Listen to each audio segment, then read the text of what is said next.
Hey, happy Monday. I hope you've had a great weekend. We are right here in the middle of July. It is hot and it's going to stay hot, and you don't need a farmer's almanac to tell you that. As I told you last week, well, we aren't going to have any court until the end of July because we had it every week in June. And boy, I got chewed out by a lot of defense attorneys over that. But it wasn't me, it was court administration that was setting that up, and we're going to try to make the most of it. And now we're preparing for the end of July and 1st of August. There'll be a lot of big trials in August. But what we've tried to do is play catch up on this little Facebook thing and wrap up a lot of these questions that you've had about different stuff in the past. So last week we talked about juvenile justice. Today I'm going to talk with you about a common thing that keeps coming up, and it's nuisance. Nuisance is one of those things that probably in the 70s our legislature said we want something that's not criminal. It is civil, but it's quasi-criminal. It's kind of criminal. And because of that, we are going to put it out in statute that the elected solicitor gets to pick what nuisance is around there. We don't want just any neighbor or any police officer doing that. And the senator would say, I don't want to do it. So this is something that's solely in the purview of the solicitor. And now what we do locally is I don't go around with a Sherlock Holmes thing and look and try to find out, is this a nuisance or is that a nuisance? What I do is I rely on the police chiefs, whether they're in Pawleys Island or Myrtle Beach or Surfside or Conway or Aner or Andrews, to say, Jimmy, this is a nuisance. And then just like I would ask them to do an investigation on a murder or a fraudulent check, they have to do an investigation on that case, and then they bring it to us, and then we look at the investigation just like we would a criminal case, but we look at it to determine whether or not it fits one of these three categories. And the nuisance statute is pretty long, but all you need to know is these three categories, or these three piers that hold up a building. One is it a place for prostitution, assignation, where people go up and pay money to meet and have sexual stuff? Is there a business that is setting that sort of stuff up? Lewd and lascivious conduct. And you get a bunch of those. People are calling all the time on those. It's the illegal or not really massage parlors. And we ran off a lot of those 5 or 6 years ago. So we don't have many illegal ones around anymore that I'm aware of, but we shut down 20 all at one time. The second pillar, or the second post that holds up this building, would be, is this a place that is open primarily to support drug use or drug sales? Like a house where every crackhead, heroin addict, everybody ends up at this one house. You know, there's a lot of other houses. How are y'all all ending up here? If that house is there to facilitate drug use or drug sales, or I say house, but it could be a hotel, it could be a business, it could be a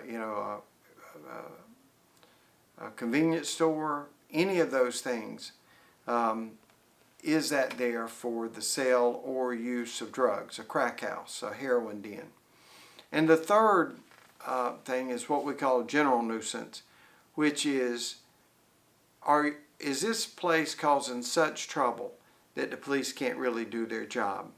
And that would look like this. You would have house one, or let's just say business one, that's sitting around there and calls for service. They've had 4 in the last 3 years. Hey, there's a homeless guy here on the front deck of my, hey, somebody broke out the window, you know. You have house 2. And in house 2, they've had 2 calls for service in the last couple of years. House 3's had 59 calls of service in the last 6 months. House 4 has had 3 calls of service, calls for service from the police. Somebody's littered on my front lawn. Out of those 4, it's number 3, right? That it's going to stick out like a sore thumb.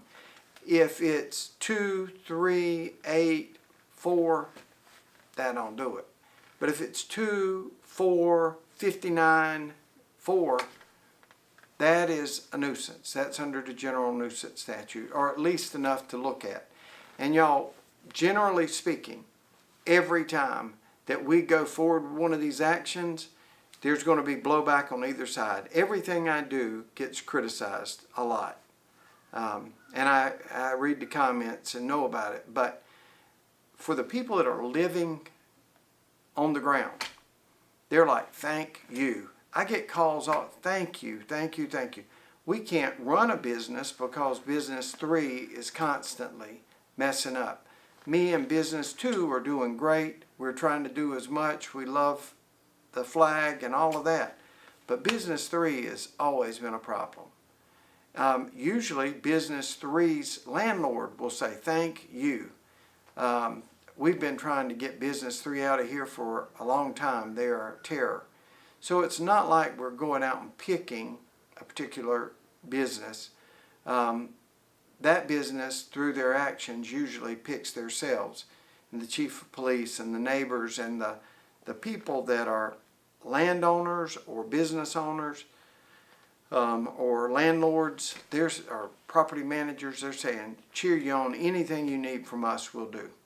So that, when I tell you it's a civil case, our standard is a lot lower to do those cases. And the big last thing you need to know about nuisance is that at most, the judge can close that place for 1 year. 1 year, and that's it. I believe, I was going to tell you with that lower standard, over the last, I've been the solicitor since the end of 2012, so 14 years. I think we have lost 1 time. We usually win those cases. And that one, we probably should have won. But it was 1 time in 14 years. We don't do it often. We don't want to do it often. We're not there to shut down businesses. We're there to enhance businesses so that other businesses can thrive. Nobody in a garden gets mad because you tear up a weed. The weed is there hampering everybody else trying to get through things. So that's why we do what we do. That's the authority for it. It comes from the Senate and the House, and it's been there for a long time. In other parts of the state, they don't use nuisances as much as Horry and Georgetown do. But that has always been a little thing of mine, and we are now teaching other parts of the state, if you want to do it, this is how to do it.